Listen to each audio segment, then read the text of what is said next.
Márcio André Lopes Cavalcante. Processos excluídos deste informativo esquematizado por não terem sido concluídos em virtude de pedidos de vista. RE 716.378/SP, RE 565.089/SP. Julgados excluídos por terem menor relevância para concursos públicos ou por terem sido decididos com base em peculiaridades do caso concreto. AR 1685/DF, HC 123.381/PE, extensão 1234 ST. Índice Direito Constitucional. Controle de constitucionalidade. Relator poderá decidir monocraticamente que a lei é inconstitucional seja houver decisão do plenário nesse sentido. Índice impossibilidade de ampliação de terra indígena já demarcada. Direito administrativo. Agentes públicos. Legitimidade da redução das remunerações acima do teto constitucional. Art. 37, X, da CF/88. Direito processual civil. Competência para julgar causa que interessa a todos os membros da magistratura. Direito tributário. ICMS em regra. Não incide ICMS em caso de leasing internacional. Direito previdenciário. Princípios constitucionais previdenciários são inconstitucionais as restrições ao princípio da contagem recíproca do tempo de contribuição. Direito internacional. Condição jurídica do estrangeiro. Expulsão informativo 761 STF, 15 de outubro de 2014. Esquematizado por Márcio André Lopes Cavalcante. Direito constitucional. Controle de constitucionalidade. Relator poderá decidir monocraticamente que a lei é inconstitucional se já houver decisão do plenário nesse sentido. TJ local declarando determinada lei ou ato normativo inconstitucional. Será possível que o tribunal julgue que esse ato é inconstitucional de forma monocrática, um só ministro, ou por um colegiado que não é o plenário, uma câmara,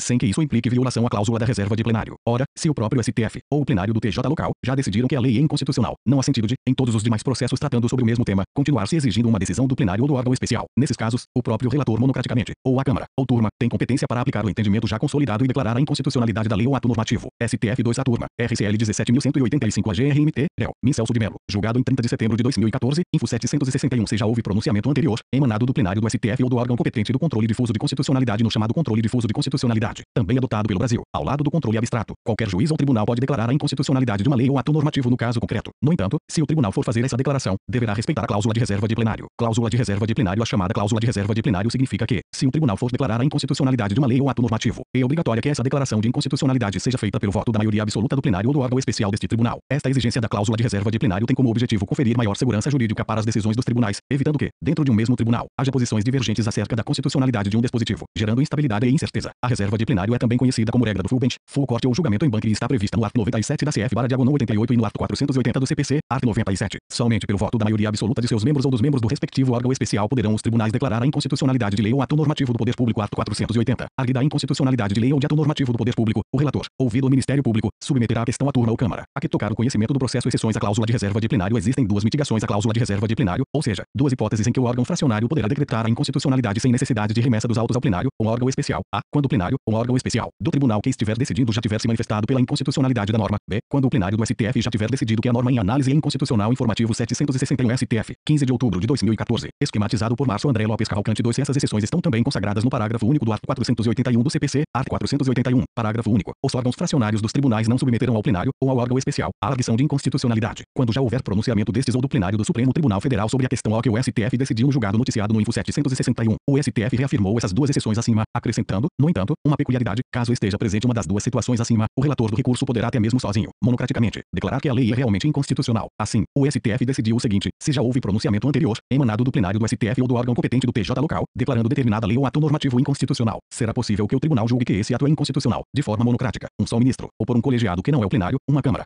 sem que isso implique violação à cláusula da reserva de plenário. O STF afirmou isso porque se ele próprio ou o plenário do TJ local já decidiram que a lei é inconstitucional, não há sentido de, em todos os demais processos tratando sobre o mesmo tema, continuar se exigindo uma decisão do plenário ou do órgão especial. Nesses casos, o próprio relator monocraticamente, ou a câmara, ou turma, tem competência para aplicar o entendimento já consolidado e declarar a inconstitucionalidade da lei ou ato normativo. Índios impossibilidade de ampliação de terra indígena já demarcada. A importância é vedada à ampliação de terra indígena já demarcada, tendo em conta o princípio da segurança jurídica. A União poderá até ampliar a terra indígena, mas isso não deverá ser feito por meio de demarcação. Art. 231 da CF/88, salvo se ficar demonstrado que, no processo originário de demarcação, houve algum vício de legalidade, ainda assim, desde que respeitado o prazo decadencial de 5 anos. Art. 54 da Lei N9, 754/99. STF 2 a turma, RMS 29.542/DF, réu, Carmen Lúcia, julgado em 30 de setembro de 2014, info 761. O que são as chamadas terras tradicionalmente ocupadas pelos índios. Segundo 1 do art. 231 da CF/88, são terras tradicionalmente ocupadas pelos índios, as que eles habitam em caráter permanente, as utilizadas para suas atividades produtivas, as imprescindíveis à preservação dos recursos ambientais necessários a seu bem-estar e as necessárias à sua reprodução física e cultural, segundo seus usos, costumes e tradições. Vale ressaltar que se a terra já foi habitada pelos índios, porém quando foi editada a CF/88 o aldeamento já estava extinto, ela não será considerada terra indígena. Confira, informativo 761 STF, 15 de outubro de 2014, esquematizado por Márcio André Lopes Cavalcante. 3 súmula 650 STF, os incisos I, X e do art. 20 da Constituição Federal não alcançam terras de aldeamentos extintos, ainda que ocupadas por indígenas indígenas em passado remoto a quem pertencem as terras tradicionalmente ocupadas por índios, pertencem à União, art. 20, x, da CF/diagonal 88. No entanto, essas terras destinam-se à posse permanente dos índios, cabendo-lhes o usufruto exclusivo das riquezas do solo, dos rios e dos lagos nelas existentes. Em suma, são bens da União, mas para serem usadas pelos índios. Por isso, alguns autores classificam essas terras como sendo bens públicos de uso especial. Qual é a proteção conferida às terras tradicionalmente ocupadas por índios? A CF/diagonal 88 garante aos índios os direitos originários sobre as terras que tradicionalmente ocupam, exercendo sobre elas o usufruto exclusivo das riquezas do solo, dos rios e dos lagos. Essas terras são inalienáveis e indisponíveis, e os direitos sobre elas são imprescritíveis. Para que os índios possam exercer seus direitos, compete à União fazer a demarcação dessas terras. Remoção dos grupos indígenas de suas terras. Em regra, é vedada a remoção dos grupos indígenas de suas terras. Existem duas exceções em que isso é possível. A, em caso de catástrofe ou epidemia que ponha em risco a população indígena. Nessa hipótese, os índios são retirados imediatamente e, depois, essa remoção é submetida à aprovação do Congresso Nacional, que poderá concordar ou determinar o retorno. B, se a remoção for de interesse da soberania do país. Nessa hipótese, os índios somente poderão ser retirados após deliberação do Congresso Nacional. OBS. Tão logo cesse o risco que ensejou a remoção, os índios deverão retornar às suas terras. Resumindo, atividades que só podem ser exercidas nas terras indígenas com autorização do CN. Existem duas atividades que somente podem ser exercidas em terras indígenas se houver autorização do Congresso Nacional: o aproveitamento dos recursos hídricos, incluídos os potenciais energéticos,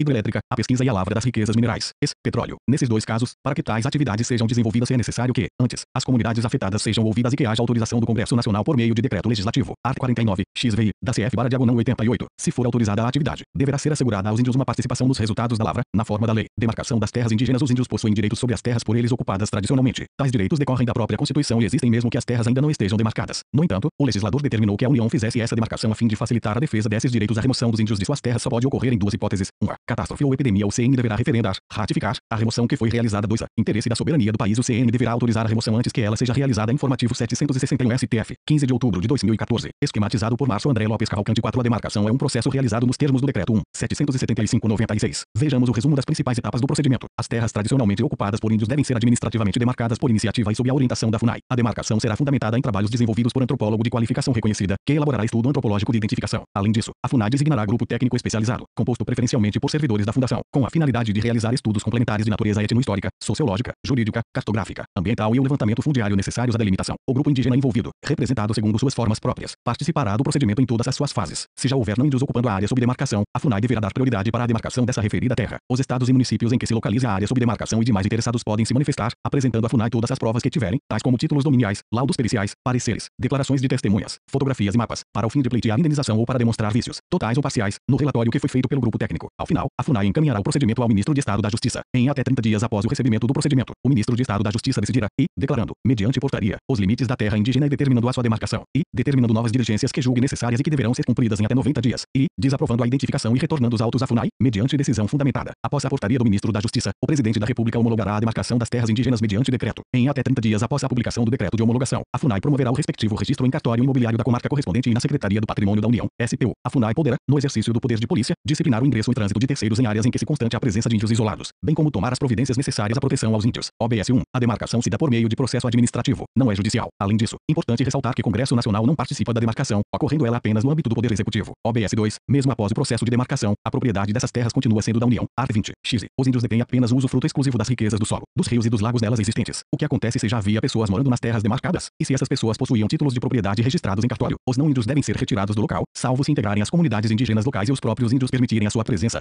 Um não índio que é casado com um índia e já mora no local, fazendo parte da comunidade. O que se está querendo dizer aqui é que os não índios não possuem o direito subjetivo de permanecerem no local mesmo que provem que lá moravam de boa fé ou mesmo que apresentem documentos de propriedade dos imóveis localizados na área. A CF/diagonal 88 determinou que são nulos os atos que reconheçam direitos de ocupação, domínio, propriedade ou a posse relacionados com imóveis localizados dentro de terras indígenas. Logo, se um não índio possuir uma escritura pública registrada no cartório de registro de imóveis afirmando que ele é proprietário de um lote existente dentro de uma terra indígena, esse registro é nulo e extinto, não produzindo efeitos jurídicos. Administrativo informativo 761 STF, 15 de outubro de 2014, esquematizado por Márcio André Lopes Cavalcante. 5. Os não índios que forem retirados das terras demarcadas deverão ser indenizados? Não. Em regra, os não índios que forem retirados das terras demarcadas não têm direito à indenização. Isso porque eles estavam ocupando terras que pertenciam à União. Logo, mesmo que tivessem supostos títulos de propriedade, estes seriam nulos porque foram expedidos em contrariedade com o art. 20, x e art. 231 da CF/diagonal 88. Exceção: tais pessoas poderão ser indenizadas pelas benfeitorias que realizaram no local, desde que fique provado que a ocupação era de boa fé. Se estiverem de má fé, não terão direito nem mesmo à indenização pelas benfeitorias. 6. São nulos e extintos, não produzindo efeitos jurídicos, os atos que tenha por objeto a ocupação, o domínio e a posse das terras a que se refere este artigo, ou a exploração das riquezas naturais do solo, dos rios e dos lagos nelas existentes, ressalvado o relevante interesse público da União, segundo o que dispuser lei complementar, não gerando nulidade e a extinção direito à indenização ou ações contra a União, salvo, na forma da lei, quanto às benfeitorias derivadas da ocupação de boa-fé, decisão do STF em recente julgado no qual se alegava a nulidade da portaria e do processo administrativo de demarcação de uma terra indígena no Mato Grosso do Sul. O STF fez algumas considerações interessantes sobre o tema. STF 2 a turma, RMS 29.087/DF, Realrig, Min Ricardo Lewandowski, Reda Peu Acordão, Min Gilmar Mendes, julgado em 16 de setembro de 2014, Info 759. Confira as principais. A proteção das terras tradicionalmente ocupadas pelos índios representa um aspecto fundamental dos direitos e das prerrogativas constitucionais assegurados ao índio. Sem ter a garantia de que irá permanecer nas terras por eles já tradicionalmente ocupadas, os índios ficam expostos ao risco da desintegração cultural, da perda de sua identidade étnica, da dissolução de seus vínculos históricos, sociais e antropológicos e da erosão de sua própria consciência. Entretanto, somente são reconhecidos aos índios os direitos sobre as terras que tradicionalmente ocupem se a área estiver habitada por eles na data da promulgação da CF/88 e, complementarmente, se houver a efetiva relação dos índios com a terra, ocupação. No caso concreto, por exemplo, o relatório elaborado pela FUNAI indicou que há mais de 70 anos não existia comunidade indígena ou posse indígena no local em disputa. Logo, o marco temporal não estava preenchido, sendo, portanto, impossível reconhecer a posse indígena daquelas terras. Em outras palavras, não estavam atendidos os requisitos necessários para se reconhecer aquela área como sendo uma terra tradicionalmente ocupada por índios, nos termos do art. 231 da CF/88. No entanto, mesmo a terra não se enquadrando no conceito do art. 231, caput 1 da CF/88, a União pode decidir acolher as populações indígenas naquela área. Para isso, porém, terá que desapropriar as terras, pagando justa e prévia indenização em dinheiro aos proprietários, considerando que, não sendo terras tradicionalmente ocupadas por índios, essa área não se constitui em bem da União. Art. 20. X. Se uma terra indígena foi demarcada, é possível que agora ela seja remarcada, ampliando-se a área anteriormente já reconhecida. Não. Para o STF, é vedada a ampliação de terra indígena já demarcada. Tendo em conta o princípio da segurança jurídica, a União poderá até ampliar a terra indígena, mas isso não deverá ser feito por meio de demarcação. Art. 231 da CF/88, salvo se ficar demonstrado que, no processo originário de demarcação, houve algum vício de legalidade, ainda assim, desde que respeitado o prazo decadencial de 5 anos, art. 54 da Lei N.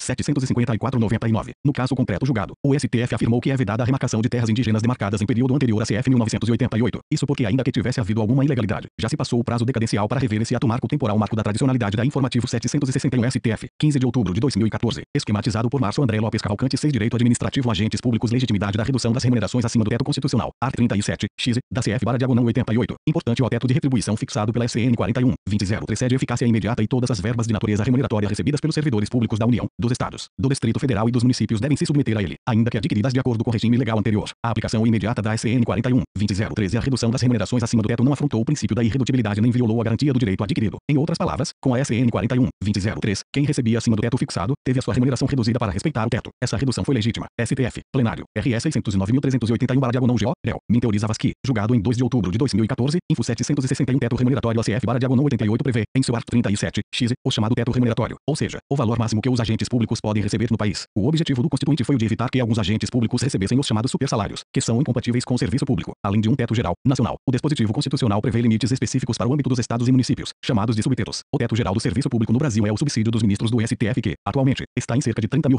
OBS, o Min Teoriza Vasquis denomina o teto remuneratório de teto de retribuição, expressão que pode ser cobrada em sua prova. A quem se aplica o teto, aplica-se aos agentes públicos independentemente do tipo de vínculo, estatutário, seletista, temporário, comissionado, político. O teto se aplica à administração direta e indireta, agentes públicos da administração direta, sempre agentes públicos das autarquias e fundações, sempre empregados públicos das empresas públicas e sociedades de economia mista. O teto somente se aplica se a empresa pública ou a sociedade de economia mista receber recursos da União, dos estados, do DF ou dos municípios para pagamento de despesas de pessoal ou de custeio em geral. Art. 379-U. Quais as parcelas incluídas nesse limite? Regra. O teto abrange todas as espécies remuneratórias e todas as parcelas integrantes do valor total percebido, incluídas as vantagens pessoais ou quaisquer outras. Exceções. Estão fora do teto as seguintes verbas: a. Parcelas de caráter indenizatório previstas em Lei 11 do art. 37. B. Verbas que correspondam aos direitos sociais previstos no art. 7 c e o art. 39-13 da CF/88, tais como 13 o salário. 3 Constitucional de férias 7c. Fernanda Marinella. Informativo 761 STF. 15 de outubro de 2014. Esquematizado por Márcio André Lopes Cavalcante 7c. Quantias recebidas pelo servidor a título de abono de permanência em serviço. 19 do art. 40. D. Remuneração em caso de acumulação legítima de cargos públicos. O STJ entende que, se o servidor acumular 2 cargos públicos nas hipóteses previstas na CF/88, a remuneração de cada cargo não poderá ser superior ao teto constitucional, sendo possível, no entanto, que a soma dos dois ultrapasse esse limite. STJ 2 ATAGRG no AGRG no RMS 33.100/DF, Min Eliana Calmon, segunda turma, julgado em 7 de maio de 2013.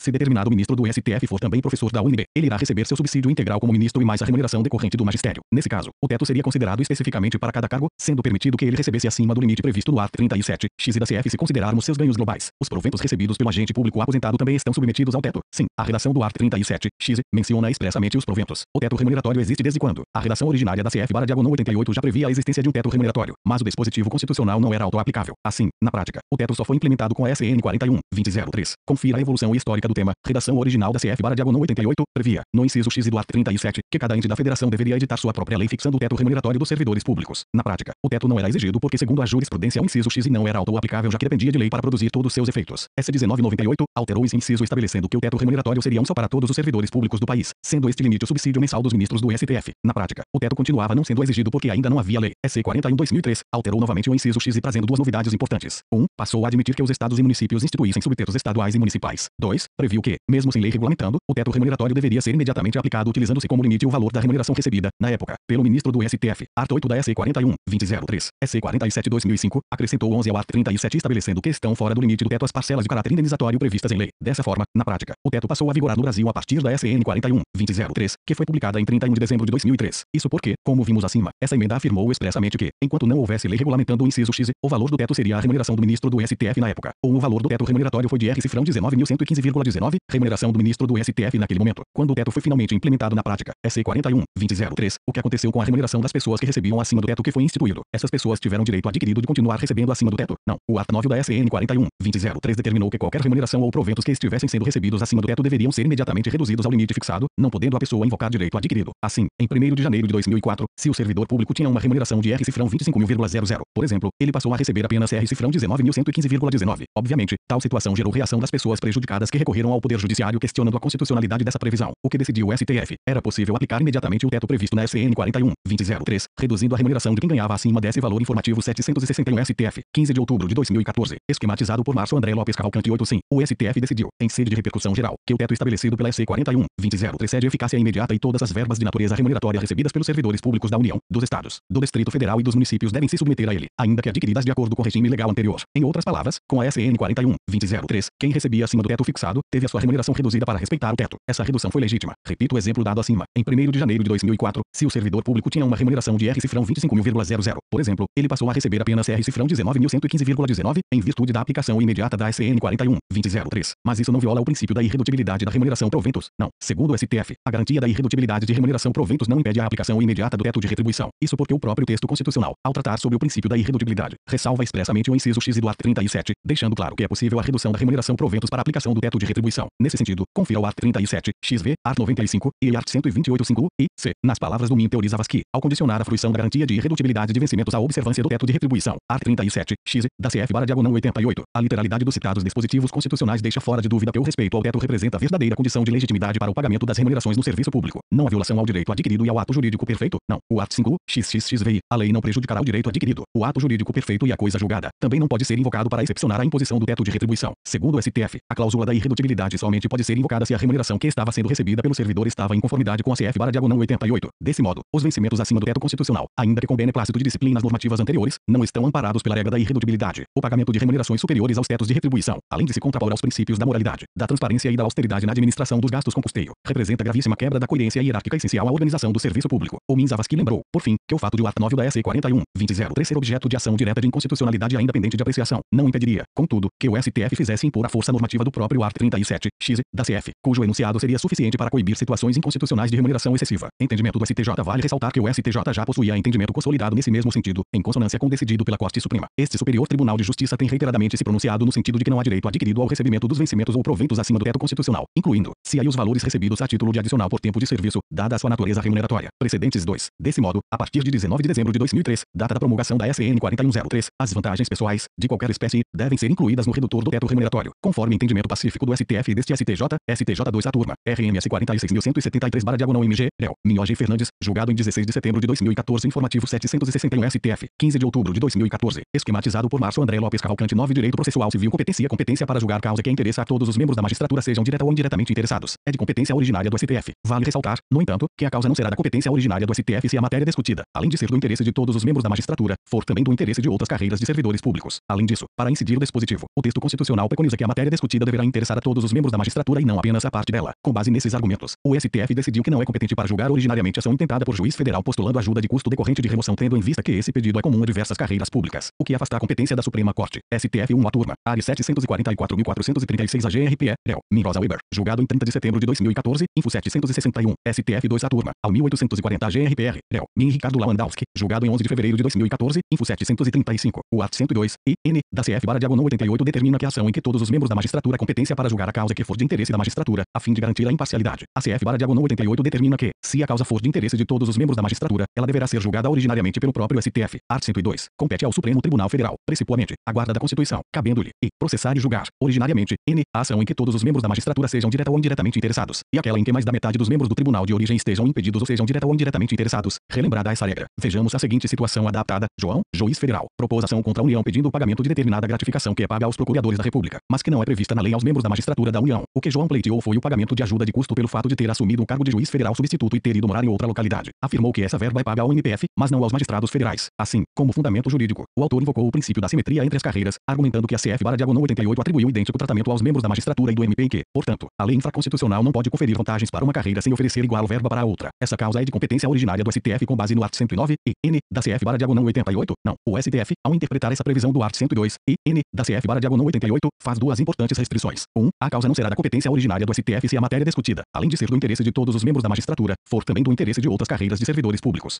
Pedro ajuiza a ação pedindo que não incida a contribuição previdenciária sobre o valor de seu terço de férias porque essa verba teria caráter indenizatório. Isso é de interesse de todos os magistrados, mas também interessa a todos os demais servidores. Logo, a competência não será do STF, mas sim da uma instância. Nesse sentido, informativo 761 STF, 15 de outubro de 2014, esquematizado por Márcio André Lopes Cavalcante 10.2, como o próprio texto constitucional preconiza, a causa deverá interessar a todos os membros da magistratura. Dessa feita, caso seja de interesse de um grande número de magistrados, mas não de todos, não haverá competência originária do STF. No caso concreto, o STF entendeu que não era competente para julgar a ação porque o pagamento de ajuda de custo nessas situações é um pleito de interesse não apenas dos juízes federais, mas também dos servidores abrangidos pela Lei nº 8.112/90. Logo, não se trata de um causa de interesse exclusivo dos membros da magistratura. Além disso, é um pedido que interessa não a todos os juízes federais, mas apenas aos que estão ingressando na carreira e que não têm direito à ajuda de custo. A incidência da alínea N do inciso e do art. 102 da CF, sob o ângulo do interesse da magistratura, pressupõe exclusividade, não alcançando situação em que outros segmentos sejam destinatários da norma. STF, plenário, RCL 5256 AGR, réu, Marco Aurélio, julgado em 17 de outubro de 2013. Direito tributário ICMS em regra. Não incide ICMS em caso de leasing internacional. A incidência de ICMS no caso de leasing internacional. Regra. Não, em regra, não incide o ICMS importação na operação de arrendamento mercantil internacional, uma vez que no leasing não há, necessariamente, a transferência de titularidade do bem. Em outras palavras, pode haver ou não a compra. Assim, não incide o imposto se existe a possibilidade de o bem ser restituído ao proprietário e o arrendatário não efetuou a opção de compra. Exceção, incidirá ICMS importação se ficar demonstrado que houve a antecipação da opção de compra. Isso ocorre quando não existe a possibilidade de o bem ser restituído ao proprietário, seja por circunstâncias naturais, físicas, seja porque se trata de insumo. STF, plenário, RE 226.899/SP, Real Rig, minha Lina Grace, Reda Peu Acórdão Min Carmen Lúcia, julgado em 10/2014, Info 761, OBS, tema pacificado no Info 758 STF ICMS previsão ICMS é um imposto estadual previsto no art. 155 e da CF e na LC 8796, art. 155, compete aos estados e ao Distrito Federal instituir impostos sobre e operações relativas à circulação de mercadorias e sobre prestações de serviços de transporte interestadual e intermunicipal de comunicação, ainda que as operações e as prestações se iniciem no exterior.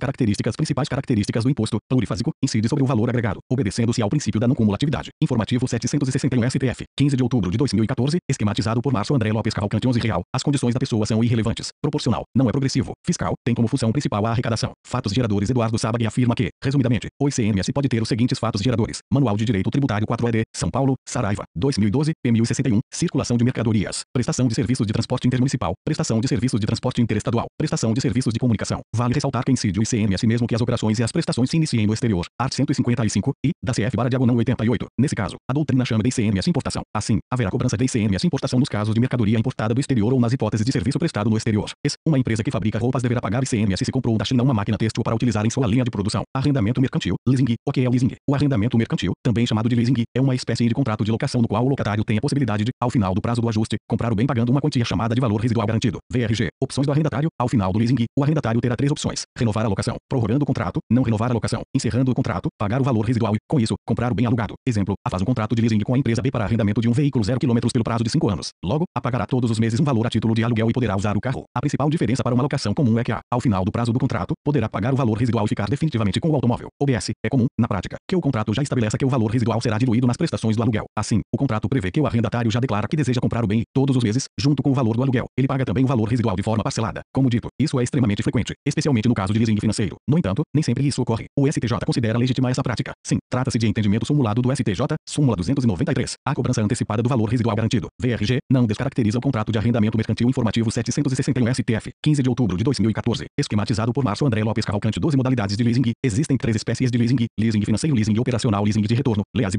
previsto no art. 5 da Resolução 2.309/96. Bem previsto no art. 6 da Resolução 2.309/96. Bem sem previsão na Resolução 2.309. Bem é a forma típica e clássica do leasing. Ocorre quando uma pessoa jurídica, arrendadora, compra o bem solicitado por uma pessoa física ou jurídica, arrendatária, para, então, alugá-lo à arrendatária. Ocorre quando a arrendadora já é proprietária do bem ou alugar ao arrendatário, comprometendo-se também a prestar assistência técnica em relação ao maquinário. Ocorre quando determinada pessoa, precisando se capitalizar, aliena seu bem à empresa de leasing, que arrenda de volta o bem ao antigo proprietário a fim de que ele continue utilizando a coisa. Em outras palavras, a pessoa vende seu bem e celebra um contrato de arrendamento com o comprador, continuando na posse direta determinada. A empresa arrendatária quer utilizar uma nova máquina em sua sua linha de produção, mas não tem recursos suficientes para realizar a aquisição. Por esse motivo, celebra contrato de leasing financeiro com o banco. Arrendador, que compra o bem ou arrenda para que a empresa utilize o maquinário. A Boeing Capital Corporation Registered Sign. Arrendadora, celebra contrato de arrendamento para alugar 5 aeronaves a Gol Registered Sign. Arrendatária, a fim de que esta utilize os aviões em seus voos. A arrendadora também ficará responsável pela manutenção dos aviões. Em 2001, a Varig Registered Sign, a fim de se recapitalizar, vendeu algumas aeronaves a Boeing Registered Sign e os alugou de volta por meio de um contrato de leaseback. O nome completo desse negócio jurídico, em inglês, é Sale and Leaseback, venda e arrendamento de volta normalmente. A intenção da arrendatária é, ao final do contrato, exercer seu direito de compra do bem normalmente. A intenção da arrendatária é, ao final do contrato, não exercer seu direito de compra do bem em geral. É utilizado como uma forma de obtenção de capital de giro, que é o leasing internacional. Arrendamento mercantil internacional ocorre quando uma empresa situada no Brasil celebra contrato de leasing com um arrendador para trazer ao país um bem fabricado no exterior. A incidência de ICMS no caso de leasing internacional. Regra. Não. Em regra, não incide o ICMS importação na operação de arrendamento mercantil internacional, uma vez que no leasing não há, necessariamente, a transferência de titularidade do bem. Em outras palavras, pode haver ou não a compra, exceção. Incidirá ICMS importação se ficar demonstrado que houve a antecipação da opção de compra. A incidência do ICMS pressupõe que tenha havido uma operação de circulação de mercadoria. Assim, só incide o referido imposto se ocorreu a aquisição, compra, da mercadoria. Se houve apenas a transferência da posse do bem por causa do arrendamento, sem que tenha havido compra, não incide o ICMS importação porque não aconteceu a circulação econômica. Informativo 761 STF, 15 de outubro de 2014, esquematizado por Márcio André Lopes Cavalcante 13. Dessa forma, para saber se haverá ou não incidência do ICMS importação, a Fazenda Pública deverá examinar o contrato de arrendamento no caso concreto, podendo perceber duas situações: se existe a possibilidade de o bem ser restituído ao proprietário e o arrendatário não efetuou a opção de compra, não incide o imposto, considerando que ainda não ocorreu circulação de mercadoria. Assim, não incide o ICMS quando o bem não tiver sido importado para integrar o ativo fixo da empresa, havendo possibilidade de ser devolvido ao final do contrato. Se, ao final do pacto, o bem for adquirido, ao invés de devolvido, neste momento ocorrerá a incidência do tributo. No caso de leasing efetuado por companhias aéreas para arrendamento de aeronaves, equipamentos e peças. Isso porque a prática demonstra que, ao final do contrato, esses bens são devolvidos ao arrendador, indústria de aeronaves, não sendo uma compra e venda disfarçada. Se não existe a possibilidade de o bem ser restituído ao proprietário, seja por circunstâncias naturais, físicas, seja porque se trata de insumo, incide o imposto, considerando que, nessa hipótese, o contrato tem apenas a forma, o nome, de arrendamento, mas o seu conteúdo é de um contrato de compra e venda. Assim, incide o ICMS quando o bem for destinado ao ativo fixo da empresa. Direito previdenciário. Princípios constitucionais previdenciários são inconstitucionais as restrições ao princípio da contagem recíproca do tempo de contribuição. O artigo 209 da CF/diagonal 88 prevê o chamado princípio da contagem de tempo recíproca para fins de aposentadoria. Esse dispositivo quer dizer que se a pessoa trabalhou na iniciativa privada e, consequentemente, contribuiu para o RGPS, terá direito de levar esse tempo de contribuição para o RPPS e somá-lo para fins de aposentadoria. O inverso também é verdadeiro. A lei estadual ou municipal não pode estabelecer requisitos, condições, para que essa contagem recíproca do tempo de contribuição seja realizada. A lei não pode exigir que o servidor público pague um número mínimo de contribuições do RPPS para que ele possa aproveitar o tempo de contribuição no RGPS. A imposição de tais restrições, por legislação local, viola o 9 do artigo 201 da CF/diagonal 88, STF, plenário, RS 650.851 QOSP, réu, Mingimar Mendes, julgado em 10/2014, repercussão geral, info 761. Princípio da contagem de tempo recíproca. O artigo 209 da CF/diagonal 88 prevê o chamado princípio da contagem recíproca do tempo de contribuição para fins de aposentadoria. Confira, artigo 209. Para efeito de aposentadoria, é assegurada a contagem recíproca do tempo de contribuição na administração pública e na atividade privada, rural e urbana, hipótese em que os diversos regimes de previdência social se compensarão financeiramente, segundo critérios estabelecidos em lei. Esse 9 quer dizer que se a pessoa trabalhou na iniciativa privada e, consequentemente, contribuiu para o regime geral de previdência social, RGPS, terá direito de levar esse tempo de contribuição para o regime próprio de previdência social, RPPS, e somá-lo para fins de aposentadoria. O inverso também é verdadeiro e se a pessoa primeiro trabalhou em um cargo público, por exemplo, contribuindo para o RPPS. Informativo 761 STF, 15 de outubro de 2014, esquematizado por Márcio André Lopes Cavalcante 14 transferido. Se para a iniciativa privada posteriormente, terá direito de utilizar o tempo de contribuição no RPPS para se aposentar no RGPS. Exemplo, Paulo trabalhou durante 7 anos como gerente de um supermercado. Isso significa que ele pagava contribuições previdenciárias para o RGPS, administrado pelo INSS. Caso ele continuasse trabalhando unicamente na iniciativa privada, ao atingir 65 anos de idade e 35 anos de contribuição, ele teria direito de se aposentar no RGPS. Iria passar a receber uma aposentadoria paga pelo INSS. Ocorre que Paulo conseguiu passar em um concurso público e foi nomeado no cargo de técnico administrativo de um órgão federal. A partir daí, Paulo passou a estar afiliado e contribuir para o regime de previdência dos servidores públicos da União, uma espécie de RPPS. Ao atingir a idade mínima para se aposentar, Paulo, quando for requerer sua aposentadoria no RPPS, poderá utilizar também como tempo de contribuição o período em que foi gerente do supermercado. Em outras palavras, poderá somar seu tempo de contribuição no RPPS com o do RGPS. Mas quando a pessoa estava vinculada ao RGPS, ela pagava contribuições previdenciárias para o INSS e, a partir do momento em que foi para o RPPS, passou a pagar para a entidade de previdência vinculada à Fazenda Pública. Isso não vai atrapalhar esse aproveitamento do tempo de contribuição. Não, o segurado não tem nada a ver com isso. Não tem que se preocupar com essa questão nem pode ser prejudicado com esse fato. O 9 do artigo 201 afirma que os diversos regimes de previdência social deverão se compensar financeiramente, segundo critérios estabelecidos em lei. Em outros termos, a lei deverá prever uma forma de um regime indenizar outro pelo tempo que o segurado lá esteve vinculado e para ele pagou as contribuições previdenciárias. Essa lei de que trata o 9 do artigo 201 da CF/diagonal 88 é uma lei federal, rectius, nacional, que regulamenta o tema de modo uniforme em todo o país. É possível que a lei estadual ou municipal estabeleça requisitos, condições, para que essa contagem recíproca do tempo de contribuição seja realizada. A lei pode exigir que o servidor público pague um número mínimo de contribuições do RPPS para que ele possa aproveitar o tempo de contribuição no RGPS. Não, o STF entende que é inconstitucional a imposição de restrições, por legislação local, a contagem recíproca do tempo de contribuição na administração pública e na atividade privada para fins de concessão de aposentadoria. Leis como essa violam o 9 do artigo 201 da CF/diagonal 88. Assim, é inconstitucional lei municipal ou estadual que exija um número mínimo de contribuições do servidor ao sistema municipal ou estadual para autorizar a contagem de tempo de serviço por ele prestado na iniciativa privada.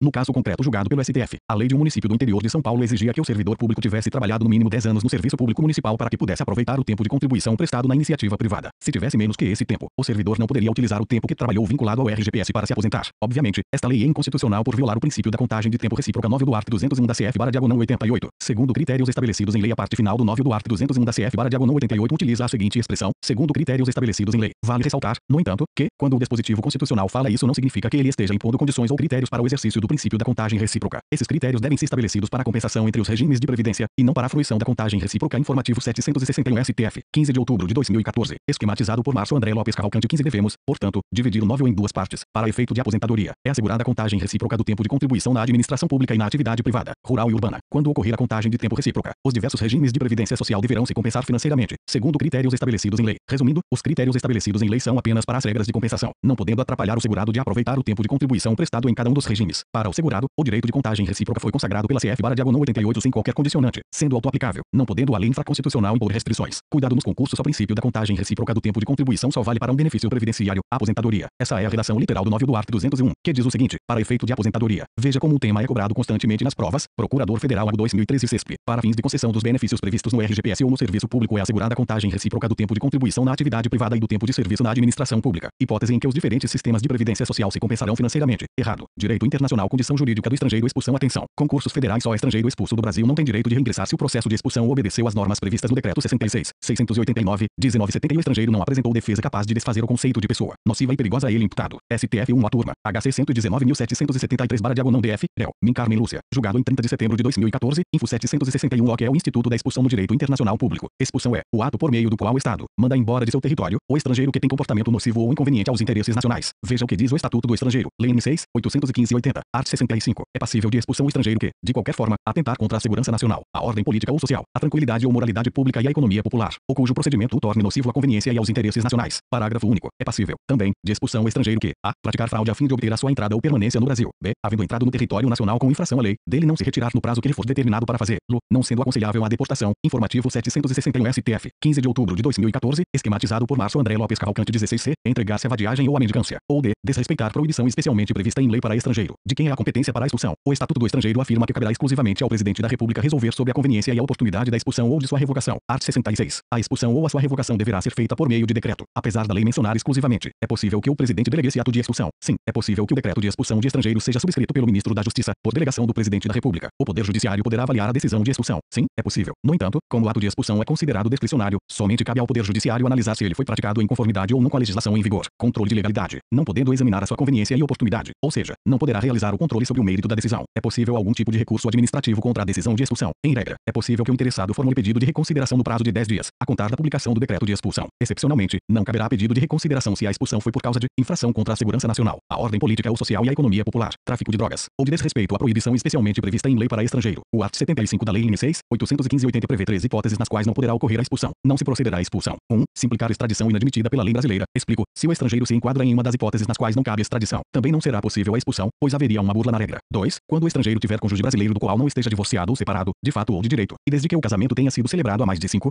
anos. OBS. Verificado o divórcio ou a separação, de fato ou de direito, a expulsão poderá efetivar-se a qualquer tempo. 3. Quando o estrangeiro tiver filho brasileiro que, comprovadamente, esteja sob sua guarda e dele dependa economicamente. OBS 1. Em regra, o filho deve ter nascido, sido adotado ou reconhecido antes do fato que motivar a expulsão. OBS 2. Verificado o abandono do filho, a expulsão poderá efetivar-se a qualquer tempo. Esse dispositivo deu origem à súmula 1 do STF. Súmula 1 STF. É vedada a expulsão de estrangeiro casado com brasileira, ou que tenha filho brasileiro, dependente da economia paterna. Vale ressaltar, no entanto, que esta súmula encontra-se parcialmente superada porque se baseava no DL 479/1938, que foi revogado pelo Estatuto do Estrangeiro. Lei N. 6, 815/1980. Informativo 761 STF, 15 de outubro de 2014, esquematizado por Márcio André Lopes Cavalcante 17 assim. O tema é agora tratado pelo art. 75 da Lei N. 6, 815/1980, que exige que o casamento tenha mais de 5 anos. O STF afirma que o estrangeiro em união estável com brasileira também não poderá ser expulso, desde que não haja impedimento para a transformação em casamento. HC 100.793/SP. Vale ressaltar que esse impedimento é exclusivo da expulsão e não se aplica à extradição nem à deportação. É possível a expulsão de estrangeiro que possui filho brasileiro nascido posteriormente à condenação penal e ao decreto expulsório. Pela redação do 1 do art. 75, a expulsão seria possível. Assim, em regra, o nascimento de filho brasileiro após a prática da infração penal não constitui óbice à expulsão. Há julgados do STF nesse sentido. 2. O nascimento de filho brasileiro após a prática da infração penal não constitui óbice à expulsão. HC 85.203. Relator: Mineiros Grau. Tribunal Pleno. Julgado em 6 de agosto de 2009, o STJ, no entanto, flexibilizou a interpretação desse dispositivo afirmando que, se o estrangeiro possui filho brasileiro, mesmo que nascido posteriormente à condenação penal e ao decreto expulsório, ele não deverá ser expulso desde que prove que o filho brasileiro depende economicamente dele que há uma convivência socioafetiva entre eles. 1. A jurisprudência do Superior Tribunal de Justiça flexibilizou a interpretação do art. 65, Rectius, 75, inciso I, da Lei 6.815/80, para manter no país o estrangeiro que possui filho brasileiro, mesmo que nascido posteriormente à condenação penal e ao decreto expulsório, no afã de tutelar a família, a criança e o adolescente. 2. Todavia, o acolhimento desse preceito não é absoluto e impõe ao impetrante que efetivamente comprove, no momento da impetração, a dependência econômica e a convivência socioafetiva com a prole brasileira, a fim de que o melhor interesse do menor seja atendido. HC 250.026/MS, réu, Min Benedito Gonçalves, primeira sessão, julgado em 26 de setembro de 2012, o estrangeiro expulso poderá retornar ao país. O estrangeiro somente poderá retornar ao Brasil se o decreto que o expulsou for revogado por outro decreto, e se o estrangeiro expulso retornar sem que tenha sido revogado seu ato de expulsão. Nesse caso, ele cometerá o crime previsto no art. 338 do CP, art. 338, reingressar no território nacional o estrangeiro que dele foi expulso. Pena, reclusão, de 1 a 4 anos, sem prejuízo de nova expulsão após o cumprimento da pena caso concreto julgado pelo STF. Um cidadão americano foi expulso do Brasil por meio de decreto presidencial exarado em 30 de outubro de 1978. Em 2011, ele tentou retornar, mas foi impedido de entrar no país, embora estivesse portando um visto consular. Diante disso, impetrou habeas corpus no STF pedindo um salvo-conduto para reingressar no Brasil e nele transitar. A defesa sustentava que, cessado o regime militar, com a abertura política e o advento de novo regime constitucional, buscara informações e autoridades diplomáticas noticiaram não haver qualquer impedimento para a entrada do súdito estrangeiro no Brasil. Aduzia, em consequência, está caracterizado o constrangimento ilegal na sua liberdade de ir e vir. A mim, réu, Carmen Lúcia consignou que, apesar de haver solicitado, não recebera, por parte do Ministério da Justiça, cópia do inquérito sumário do paciente. A relatora destacou que a Advocacia Geral da União informou que o processo de expulsão obedeceu às normas previstas no Decreto 66.689, 1970 que o estrangeiro não apresentou defesa capaz de desfazer o conceito de pessoa nociva e perigosa a ele imputado. Tendo em conta esses fatos, a turma asseverou que, diante da fé pública das informações prestadas, não estava comprovada qualquer ilegalidade no ato expulsório informativo 761 STF, 15 de outubro de 2014, esquematizado por Márcio André Lopes Cavalcante 18 nas provas, costuma-se cobrar as diferenças entre os seguintes institutos: deportação, expulsão, extradição, entrega, surrender ou remise. O Estado manda embora um estrangeiro que entrou ou permaneceu no Brasil de forma irregular. O Estado manda embora um estrangeiro que tem comportamento nocivo ou inconveniente aos interesses nacionais. O Estado entrega a outro país um indivíduo que cometeu um crime que é punido segundo as leis daquele país, e também do Brasil, a fim de que lá ele seja processado ou cumpra a pena por esse ilícito. O Estado entrega um estrangeiro ou mesmo brasileiro para que seja julgado pelo Tribunal Penal Internacional, TPI, sediado em Haia, Holanda, previsto no Estatuto de Roma. Entrega é diferente de extradição. Extradição ocorre entre dois países soberanos. A entrega é a remessa para um órgão supranacional. O TPI é XS, passaporte vencido, visto vencido é T6. O estrangeiro praticou um crime aqui no Brasil.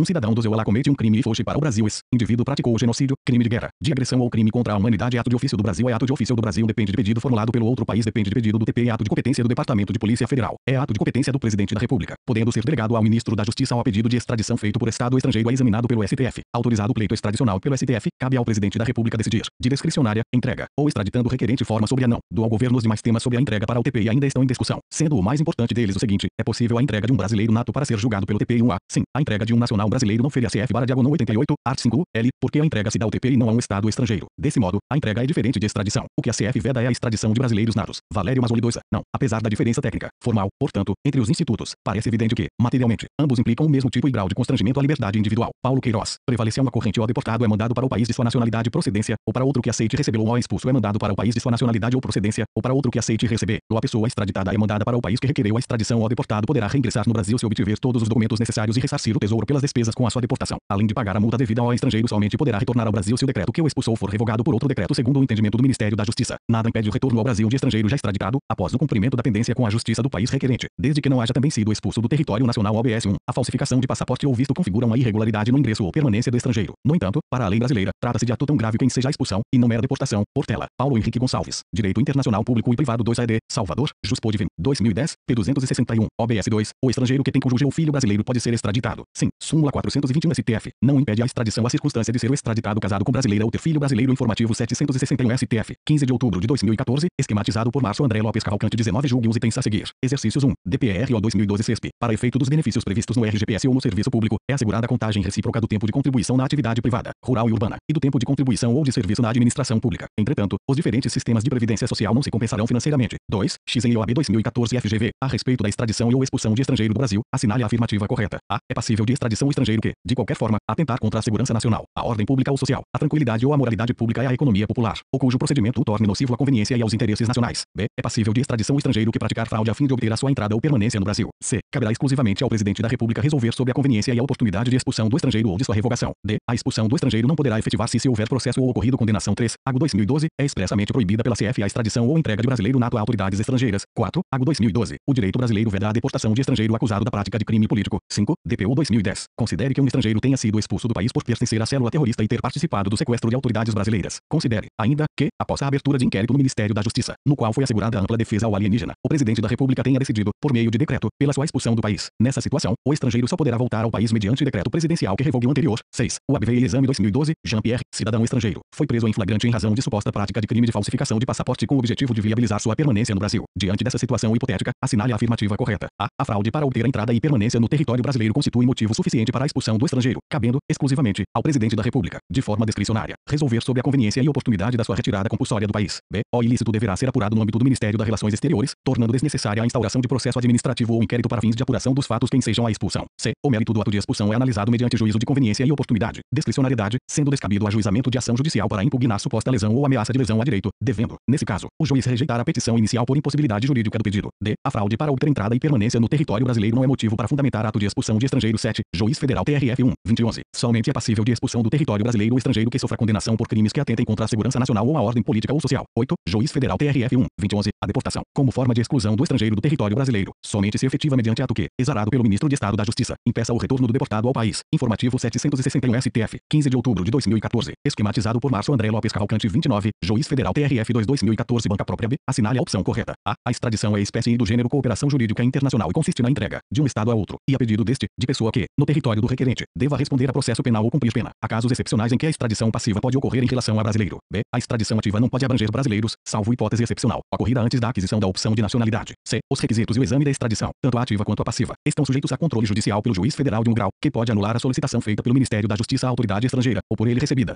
A deportação diz com a irregularidade administrativa do ingresso do estrangeiro e face após o prazo de 10 dias para que o alienígena deixe voluntariamente o território, para o seu país de nacionalidade ou, excepcionalmente, para país que aceite recebê-lo. A expulsão é ato discricionário de competência exclusiva do Presidente da República, informado pelo princípio da soberania. Quando a extradição não for possível pela lei brasileira, poderá o Presidente da República optar pela expulsão do indivíduo. 10. Juiz Federal TRF 4, 2014. Banca própria. Em se tratando de réu estrangeiro não residente no país, poderá o juiz determinar, como efeito secundário da sentença penal condenatória, sua expulsão, que deverá dar-se após o cumprimento da pena no Brasil, nos termos do Estatuto do Estrangeiro, Lei no 6, 815/80, art. 65 a 68. 11. Juiz Federal TRF 1, 2013. CESP. A medida de deportação é mais severa que a de expulsão, sendo ambas penalidades combinadas a algumas das infrações previstas no Estatuto do Estrangeiro, além da pena privativa de liberdade, no regime de reclusão ou detenção, da pena de multa e do banimento. Gabarito julgados não comentados. Concurso público, direito adquirido à nomeação e coisa julgada. 2. O plenário, em conclusão de julgamento e por maioria, acentua a improcedência de pedido formulado em ação rescisória em que a União requeria fosse desconstituída a decisão proferida pela 2 a turma do STF no julgamento do RMS 23.040/DF, DJ de 14 de setembro de 1999. O acordão rescindendo assegurara que o ministro do Trabalho não poderia nomear candidatos aprovados em concursos posteriores para o cargo de fiscal do trabalho, enquanto não concluído o processo seletivo com a convocação dos impetrantes para a segunda etapa do certame, programa de formação, vem informativo 746. Na espécie, diante do descumprimento da decisão proferida no RMS 23.040/DF, os recorrentes ajuizaram a RCL 1728/DF, DJ de 6 de novembro de 2001, cujo pedido fora declarado procedente, determinada a autoridade reclamada que procedesse à efetivação dos atos de nomeação dos impetrantes ao cargo pleiteado. Em questão de ordem, a União requerera e obtivera a prorrogação de prazo para cumprimento da decisão reclamada, RCL 1728 que o DF, DJ de 19 de dezembro de 2001. Nesse ínterim, a União ajuizará a presente ação rescisória, com fundamento no artigo 485, VIX, do CPC, por entender violado o artigo 47 do CPC, ao argumento de que inúmeros candidatos atingidos pelos efeitos da concessão da ordem não teriam integrado a lide. Na sequência, a liminar fora deferida para antecipar os efeitos da tutela pretendida para que a administração não fosse compelida a implementar as nomeações dos soldaréus. Essa decisão fora referendada pelo plenário, AR 1685 MCDF, DJ de 12 de junho de 2002. O colegiado 1 e 2, letra C3 e 4, C5, C6, letra 7 e 8 e 9, letra 10 e 11. E informativo 761 STF, 15 de outubro de 2014, esquematizado por Márcio André Lopes Cavalcante 21, salientou que haveria previsão no edital, no sentido de que concurso seria realizado em 2 fases, e o provimento dar-se-ia em vagas existentes ou que viessem a ocorrer no seu prazo de validade. Assinalou que teriam surgido vagas durante a validade do certame, ao invés de convocar os aprovados. A administração promovera novo concurso. Assentou que haveria erro de fato na reclamação, que assegurara a posse dos réus e que o acórdão rescindendo não a impugnaria, mas sim a decisão prolatada em sede de recurso em mandado de segurança. Destacou que o julgado da reclamação fora extrapetita e que o recurso em mandado de segurança fora decidido de acordo com o pedido e com a causa pretendia. Ponderou, assim, que a reclamação é que seria passível de ser rescindida. Frisou que o acórdão rescindendo não se enquadraria em qualquer das hipóteses de rescindibilidade contidas no artigo 485 do CPC. Consignou que condicionar o exercício do direito de ação a citar mais de 9.000 candidatos seria o mesmo que negar o exercício do direito de ação. Aduziu que a formação do litisconsórcio necessário não poderia esbarrar na cláusula pétrea de acesso à justiça. Vencidos os ministros Carmen Lúcia, relatora, teorizava que Rosa Weber, que julgavam procedente o pedido, entendiam ter havido contrariedade à literal disposição da lei, CPC, art. 47. O ministro Dias Toffoli reajustou seu voto. AR 1685/DF, Realig, Min Carmen Lúcia, redator pelo acórdão Min Dias Toffoli, 1, 10, 2014, AR 1685, sucesse requisito temporal para concessão de indulto a uma turma, por maioria, denegou a ordem em habeas corpus no qual se pretendia o cômputo do período de prova cumprido em suspensão condicional da pena para o preenchimento do requisito temporal para concessão de indulto, instituído pelo Decreto 8, 172, 2013. Na espécie, o réu permanecera preso provisoriamente por 5 dias até obter o benefício do sursis na própria sentença condenatória. A defesa insistia na possibilidade de concessão do indulto, tendo em vista que o paciente cumprira 1/4 do período de prova do sursis. A turma consignou que o réu não teria jus ao benefício do indulto porque não preencheria o requisito temporal objetivo para sua concessão, qual seja o cumprimento, em prisão provisória, de 1/6 da pena ou, se reincidente, 1/5. Decreto 8, 172, 2013, artigo XV, vencido o ministro Marco Aurélio, que concedia a ordem. Destacava que o sursis seria uma ficção jurídica de execução da pena e que o período cumprido nesse sistema deveria ser considerado como tempo de cumprimento de pena restritiva de liberdade. HC 123.381/PE, réu, Minrosa Weber, 30 de setembro de 2014. Extradição e requisitos para concessão de pedido de extensão a uma turma deferiu segundo pedido de extensão de extradição formulado pelo governo da Itália em desfavor de nacional italiano investigado naquele país pela prática do crime de duplo homicídio grave, o qual não integrara o pedido originário anteriormente formulado pelo Estado requerente. Inicialmente, a turma, com base na jurisprudência do STF, afastou a alegação de incompetência de órgão fracionário para julgamento de extradição. Em seguida, rejeitou também a assertiva de nulidade de interrogatório conduzido por membro do Ministério Público italiano. Ressaltou que, na Itália, os procuradores da República integrariam o poder judiciário, porquanto seriam, segundo a legislação italiana, magistrados com atribuições inerentes às funções próprias de parclete. Ademais, a turma consignou que o pedido de extensão da extradição atenderia aos pressupostos necessários a seu deferimento, quais sejam a existência de dupla tipicidade, porquanto os fatos delituosos imputados ao extraditando corresponderiam, tanto na legislação brasileira quanto na italiana, ao crime de homicídio qualificado. B. Não ocorrência da prescrição da pretensão punitiva, de acordo com as regras de ambas as legislações. C. Presença de detalhes pormenorizados quanto à indicação concreta sobre o local, a data, a natureza e as circunstâncias dos fatos delituosos. Extensão 1234. Este em Segunda República Italiana. Réu, Mendias Toffoli, 30 de setembro de 2014. Extensão 1234. Informativo 761 STF, 15 de outubro de 2014. Esquematizado por Márcio André Lopes Cavalcante. 22 outras informações. REPR CUSS UGRALDJ 29 de setembro a 3 de outubro de 2014. Repercussão geral em REN 820.729 DF. Relator, Minteoriza Vasqui Ementa. Processual civil. Recurso extraordinário. Norma coletiva de trabalho. Pagamento das horas em itinerário. Fixação de limite inferior à metade do tempo efetivamente gasto no trajeto até o local do serviço. Validade. Matéria infraconstitucional. Ausência de repercussão geral 1. A controvérsia relativa à validade de norma coletiva de trabalho que limita o pagamento de horas em itinerário a menos da metade do tempo efetivamente gasto pelo trabalhador no seu trajeto até o local do serviço. Fundada na interpretação da consolidação das leis do trabalho e da Lei 10.243/01. É de natureza infraconstitucional 2. É cabível a atribuição dos efeitos da declaração de ausência de repercussão geral quando não há matéria constitucional a ser apreciada ou quando eventual ofensa à Carta Magna se dê de forma indireta ou reflexa. RE 584.608 RG. Minha Grace. DJ de 13 de março de 2009. 3. Ausência de repercussão geral da questão suscitada, nos termos do art. 543-A do CPC. Decisões publicadas. 1 CLPPNG deu DJ 29 de setembro a 3 de outubro de 2014. A GREG. No ARN 721.271 MG. Relator. Ministro-Presidente ementa. Agravo regimental no recurso extraordinário com agravo. Repercussão geral das questões constitucionais. Ausência de preliminar. Agravo a que se nega provimento. E, nos termos do art. 327, caput, do Regimento Interno do STF, com a redação dada pela Emenda Regimental 21.2007, os recursos que não apresentem preliminar de repercussão geral serão recusados. Exigência que também se aplica às hipóteses de repercussão geral presumida ou já reconhecida pelo Supremo Tribunal Federal. Precedentes. E, agravo regimental a que se nega provimento. A GREG. Nadine 4036 DF. Relator. Min Roberto Barroso ementa. Agravo regimental. Ação direta de inconstitucionalidade 1. Se a decisão agravada adota 2 ou mais fundamentos autônomos, suficientes para mantê-la, a ausência de impugnação de um ou de alguns deles torna inviável o agravo regimental. Aplicação analógica da súmula 283/no STF 2. Agravo a que se nega provimento. A GREG. No ARN 812.678 RS. Relatora. Minrosa Weber MTA. Direito do consumidor. Responsabilidade civil. Fornecimento de energia. Responsabilidade objetiva da concessionária de serviço público. Indenização por danos materiais. Análise da ocorrência de eventual afronta ao art. 37.6 da Lei Maior dependente da elaboração da moldura fática constante no acórdão regional. Súmula 279/no STF. Âmbito infraconstitucional do debate. Eventual violação reflexa não viabiliza recurso extraordinário. Precedentes. Acórdão recorrido disponibilizado em 15 de julho de 2013. A pretensão da recorrente de obter decisão em sentido diverso demanda a reelaboração da moldura fática delineada no acórdão de origem. Aplicação da súmula 279/no STF. A suposta afronta ao art. 37.6 da Lei Maior dependeria da análise de legislação infraconstitucional, o que torna oblíqua e reflexe a eventual ofensa, insuscetível, portanto, de viabilizar o conhecimento do recurso extraordinário, considerada a disposição do art. 102 e a da Lei Maior. As razões do agravo não são aptas a infirmar os fundamentos que lastrearam a decisão agravada, mormente no que se refere ao âmbito infraconstitucional do debate. Agravo conhecido e não provido. Extensão em 1284 DF. Relator. Marco Aurélio. Extradição. Requisitos. Uma vez atendidos os requisitos legais sob o ângulo da existência de ordem de prisão ou de título condenatório criminal, da dupla tipologia e da ausência de prescrição, respeitando os documentos anexados ao processo a forma prevista em lei, cumpre reconhecer a possibilidade de implementar a extradição, cabendo ato definidor ao chefe do Poder Executivo Nacional. HCN 123.445 MG. Relator. Gilmar Mendes Habeas Corpus 2. Medida socioeducativa. Semiliberdade 3. Adequação e proporcionalidade da medida a alcançar os objetivos do Estatuto da Criança e do Adolescente 4. Medida aplicada diante de elementos concretos justificadores 5. Ordem denegada. RHCN 97.926 GEO Informativo 761 STF. 15 de outubro de 2014. Esquematizado por Márcio André Lopes Cavalcante 23 Elétrica. Moraes é relator. Gilmar Mendes Recurso ordinário em habeas corpus 2. Homicídio culposo. Condenação 3. Alegações. A. Nulidade das provas colhidas no inquérito presidido pelo Ministério Público. O procedimento do MP encontra amparo no art. 129, inciso I, da CF. Investigação voltada a apurar prestação deficiente de atividade médico-hospitalar desenvolvida em hospital público. B. Ausência de elementos aptos a embasar o oferecimento e o recebimento da denúncia e inépcia da denúncia. Improcedência. A peça inicial atendeu aos requisitos previstos no art. 41 do CPP, permitindo o exercício da ampla defesa. C. Ofensa ao princípio do promotor natural. Inocorrência. A distribuição da ação penal atendeu ao disposto na Lei Orgânica do Ministério Público do Estado de Goiás, que permite a criação de promotorias especializadas. No caso, a Promotoria de Curadoria de Saúde do Estado de Goiás. D. Violação ao princípio da identidade física do juiz. Inexistência. Sentença proferida antes da vigência da Lei 11. 719-2008 e análise da suspensão condicional do processo antes do recebimento da denúncia. Pedido inviável nos termos do art. 89 da Lei 9.099/95, f. Aplicação da atenuante prevista no art. 65, inciso I, b, do CP. Rejeição. Ausentes evidências de que o agente tenha, por vontade própria e com eficiência, logo após o crime, evitado as consequências de sua conduta. E g. Incompatibilidade entre a causa de aumento de pena do art. 121-4 do CP e homicídio culposo, sob pena de bis in idem. Alegação impertinente. Nem a sentença condenatória, nem o acórdão confirmatório imputaram ao recorrente essa causa de aumento de pena. 4. Recurso ordinário a que se nega provimento noticiado no informativo 757 AGREG, no ARIN 790 e 2002 G. Relatora, Mirosa Weber-Menta. Direito civil. Espera em fila de instituição financeira. Indenização. Danos morais. Debate de âmbito infraconstitucional. Eventual violação reflete da Constituição da República não viabiliza o manejo de recurso extraordinário. Acórdão recorrido publicado em 23 de outubro de 2013. A suposta afronta aos preceitos constitucionais indicados nas razões recursais dependeria da análise de legislação infraconstitucional, o que torna oblíqua e reflete a eventual ofensa, insuscetível, portanto, de ensejar o conhecimento do recurso extraordinário, considerada a disposição do art. 102 e a da Lei Maior. O plenário virtual desta Corte, no AD 687.876, réu, Mineiros Brito, DJ 6 de dezembro de 2012, manifestou-se pela inexistência de repercussão geral da matéria atinente aos danos morais e materiais decorrentes de espera excessiva em fila de instituição financeira, tendo em vista o seu caráter infraconstitucional, agravo regimental conhecido e não provido. HCN 98.434 MG. Relatora, Min Carmen Lúcia Menta, habeas corpus. Processual penal. Homicídio duplamente qualificado. Alegação de nulidade porque o paciente não teria sido citado validamente, mas apenas requisitado no mesmo dia designado para o seu interrogatório. Improcedência. Existência de citação válida. Suposta nulidade superada com comparecimento do réu ao interrogatório e inexistência de lei que preveja a exigência de interregno entre este ato e sua requisição. Ausência de demonstração do prejuízo. Precedentes 1. Tendo havido a citação do paciente do conteúdo da acusação, como assentado nas informações prestadas e no acórdão proferido pelo Superior Tribunal de Justiça, não a falar em inexistência de citação ou citação inválida. 2. Precedente específico deste Supremo Tribunal Federal, em caso análogo ao que está sendo processado, no sentido de que a alegação de nulidade da citação, por não ter sido expedido mandado judicial juntamente com o pedido de requisição do réu preso, está superada pelo comparecimento em juízo, onde foi constatada a desnecessidade de adiamento do interrogatório e de que a designação do interrogatório para a mesma data em que expedida a requisição não afeta o direito de defesa do acusado, porque não existe na lei processual exigência de interregno. HCN 69.350, HC 71.839, réu, Minho Mar Galvão, DJ 25 de novembro de 1994. 3. Ausência de demonstração de prejuízo. Apesar de existir entendimento deste Supremo Tribunal no sentido de que o prejuízo de determinadas nulidades seria de prova impossível, o princípio do pars de nullité sans grief exige, em regra, a demonstração de prejuízo concreto à parte que suscita o vício, independentemente da sanção prevista para o ato, podendo ser ela tanto a de nulidade absoluta quanto a relativa, pois não se decreta nulidade processual por mera presunção. Precedentes 4. Ordem denegada noticiado no informativo 747 HCN 123.307 AL. Relator, Gilmar Mendes habeas corpus 2. Homicídio duplamente qualificado. Condenação 3. Formulação do quesito geral sobre absolvição. Art. 483-2 do CPP. Alegação de que o acréscimo da expressão diante do que ouviu em plenário teria causado prejuízo à defesa. 4. Quesito não impugnado oportunamente. Preclusão da matéria. Precedente 5. Ordem denegada noticiado no informativo 758 RHCN 122.684 MG. Relatora, Min Carmen Lúcia Menta. Recurso ordinário em habeas corpus. Constitucional. Penal. Tráfico de entorpecente. Inadequação da via eleita. Habeas corpus no Superior Tribunal de Justiça. Impetração após prazo recursal. Impossibilidade de utilização de habeas corpus como sucedâneo de revisão criminal. Aplicação da causa de diminuição em patamar máximo. Quantidade e natureza da droga. Fixação da pena base e definição do percentual de diminuição. Bis in idem. Substituição da pena privativa de liberdade por restritiva de direitos e do regime prisional. Possibilidade de reexame 1. Pela jurisprudência deste Supremo Tribunal, habeas corpus não pode ser utilizado como sucedâneo de revisão criminal. 2. A natureza e a quantidade dos entorpecentes foram utilizadas na primeira fase da dosimetria para a fixação da pena base e na terceira fase para a definição do patamar da causa de diminuição do 4 do art. 33 da Lei N. 11.343, 2006 em 1/6.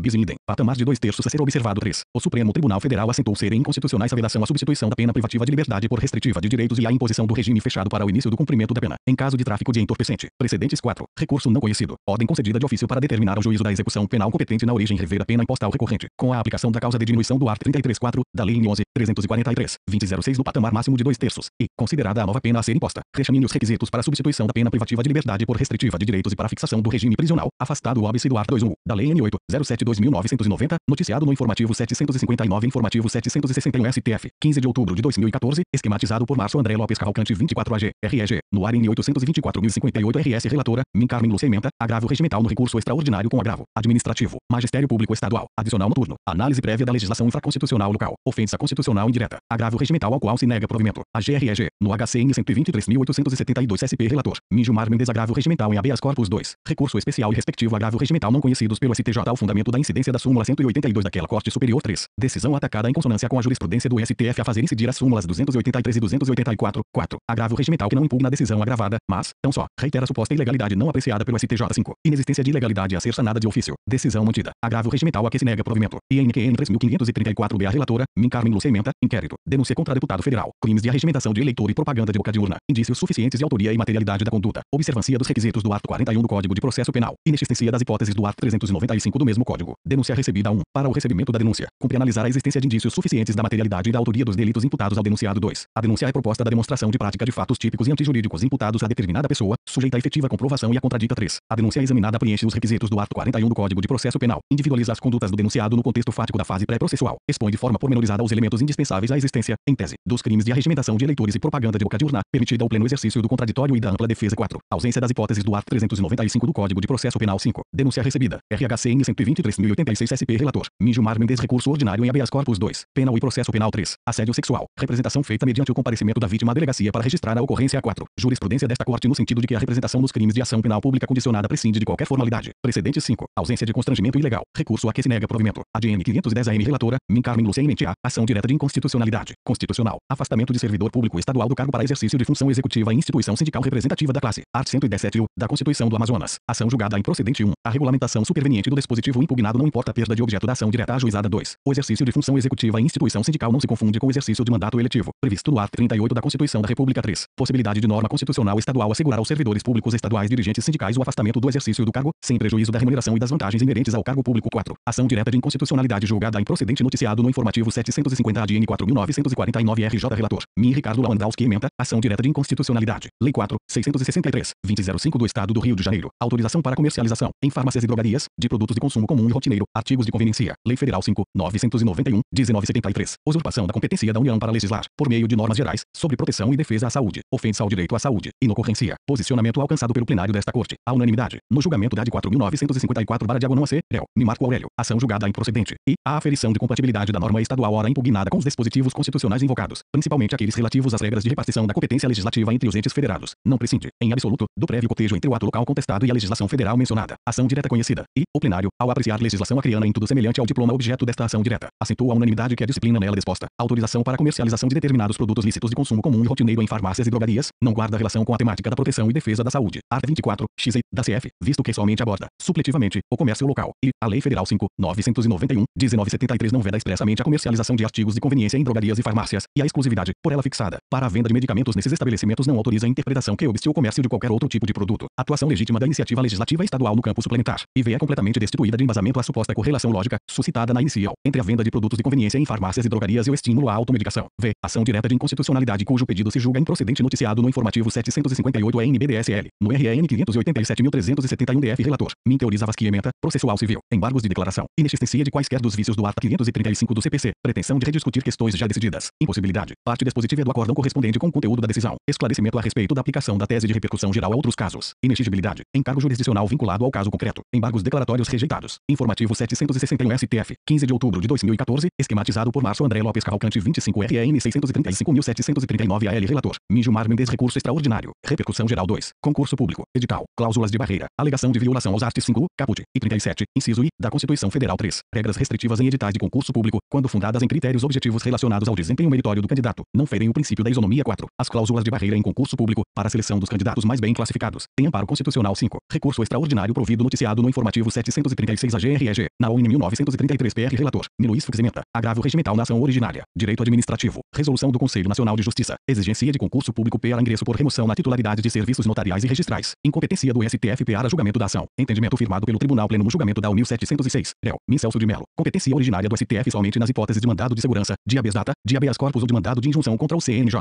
Manutenção da decisão agravada pelos seus próprios fundamentos. Agravo regimental a que se nega provimento. A GREG. Na RCLN 9351 DF. Relator: Luiz Fux. Ementa. Agravo regimental na reclamação. Concurso público. Juiz do trabalho. Comprovação de atividade jurídica. Alegação de afronta ao que decidido na AD 3460. Inexistência. Ausência de identidade específica de temas entre o ato reclamado é o paradigma desta Corte. Tema subjacente submetido à repercussão geral. Agravo regimental a que se nega provimento. A GREG. No RN 461.870 RS. Relator: Marco Aurélio. Contribuição social. Proventos e pensões. As contribuições sobre proventos de inatividade e pensões deixaram de ter suporte constitucional a partir da promulgação da emenda no 20 de 1998. Ressalva da óptica pessoal quanto à invalidade mesmo antes da alteração implementada. INQN 3074 SC. Relator: Min Roberto Barroso. Emenda. Imputação de crime de inexigência indevida de licitação. Serviços advocatícios. Rejeição da denúncia por falta de justa causa. A contratação direta de escritório de advocacia, sem licitação, deve observar os seguintes parâmetros: a. Existência de procedimento administrativo formal. B. Notória especialização profissional. C. Natureza singular do serviço. D. Demonstração da inadequação da prestação do serviço pelos integrantes do poder público. E. Cobrança de preço compatível com o praticado pelo mercado. Incontroversa a especialidade do escritório de advocacia. Deve ser considerado singular o serviço de retomada de concessão de saneamento básico do município de Joinville, diante das circunstâncias do caso concreto. Atendimento dos demais pressupostos para contratação direta. Denúncia rejeitada por falta de justa causa noticiado no informativo 756 RHCN 109.979 DF. Relator: Min Ricardo Lewandowski. Ementa. Habeas corpus. Processual penal. Instrução criminal. Busca e apreensão. Nulidade. Ausência de mandado judicial. Inocorrência. Acesso autorizado. Necessidade do reexame de fatos e provas. Impossibilidade. Recurso não provido. E. Da análise dos autos é possível verificar que a autoridade policial, após o recebimento de denúncia anônima noticiando a suposta prática de crime de pedofilia, dirigiu-se ao local indicado, endereço onde residia o recorrente, e lá teve o acesso autorizado pelo recorrente, não havendo falar em violação de domicílio e ilegalidade na apreensão dos elementos de prova que embasaram a condenação e a conclusão da instrução criminal, que resultou na condenação do recorrente a pena de 59 anos e 4 meses de reclusão, revelou que nos equipamentos apreendidos estavam armazenadas aproximadamente 16.000 imagens pornográficas envolvendo menores, o que demonstra o acerto da medida adotada pela autoridade policial, que contribuiu para a formação do juízo condenatório e, para se chegar à conclusão contrária adotada pelas instâncias ordinárias, seria necessário o reexame aprofundado de fatos e provas, providência incabível em habeas corpus, por se tratar de instrumento destinado à proteção de direito demonstrável de plano, que não admite dilação probatória, e v. recurso ordinário ao qual se nega provimento. Acórdãos publicados. 365 transcrições com a finalidade de proporcionar aos leitores do informativo STF uma compreensão mais aprofundada do pensamento do tribunal. Divulgamos neste espaço trechos de decisões que tenham despertado ou possam despertar de modo especial o interesse da comunidade jurídica. Ex-governador de Estado. Lei de improbidade administrativa. Submissão. Transcrições. AC 3585 MCRS Relator. Ministro Celso de Mello Pimenta. Improbidade administrativa. Agente político. Comportamento alegadamente ocorrido no exercício de mandato de governador de Estado. Legitimidade. Em tal situação, da sujeição ao regime de responsabilização política. Lei nº 07950, desde que informativo 761 STF, 15 de outubro de 2014. Esquematizado por Márcio André Lopes Cavalcante 26, ainda titular de referido mandato eletivo. Igual em submissão à disciplina normativa da responsabilização civil por improbidade administrativa. Lei nº 8.429/92. Extinção subsequente do mandato de governador de Estado. Exclusão do regime fundado na Lei nº 07950, art. 76, parágrafo único. Possibilidade, contudo, de aplicação a ex-governador de Estado, do regime jurídico fundado na Lei nº 8.429/92. Doutrina. Precedentes. Regime de plena responsabilidade dos agentes estatais, inclusive dos agentes políticos, como expressão necessária do primado da ideia republicana. O respeito à moralidade administrativa como pressuposto legitimador dos atos governamentais. Pretensão cautelar que, se acolhida, transgrediria o dogma republicano da responsabilização dos agentes públicos. Medida cautelar a que se nega seguimento. Decisão. Trata-se de medida cautelar inominada incidental, com pedido de provimento liminar, ajuizada com o objetivo de atribuir efeito suspensivo a recurso extraordinário que, interposto pela autora, insurge-se contra a decisão que o Superior Tribunal de Justiça proferiu nos autos do RSP 1.216.168 AGRGE DCL DCLRS. Assinalo que o recurso extraordinário em questão sofreu juízo positivo de admissibilidade na origem, achando-se, presentemente, em fase de processamento perante o Supremo Tribunal Federal, RE 803.297/RS. A decisão emanada do Superior Tribunal de Justiça, contra a qual foi deduzido o apelo extremo em questão, acha-se consubstanciada em acórdão assim ementado. Processual civil, embargos de declaração, improbidade administrativa, agente político, aplicação da Lei nº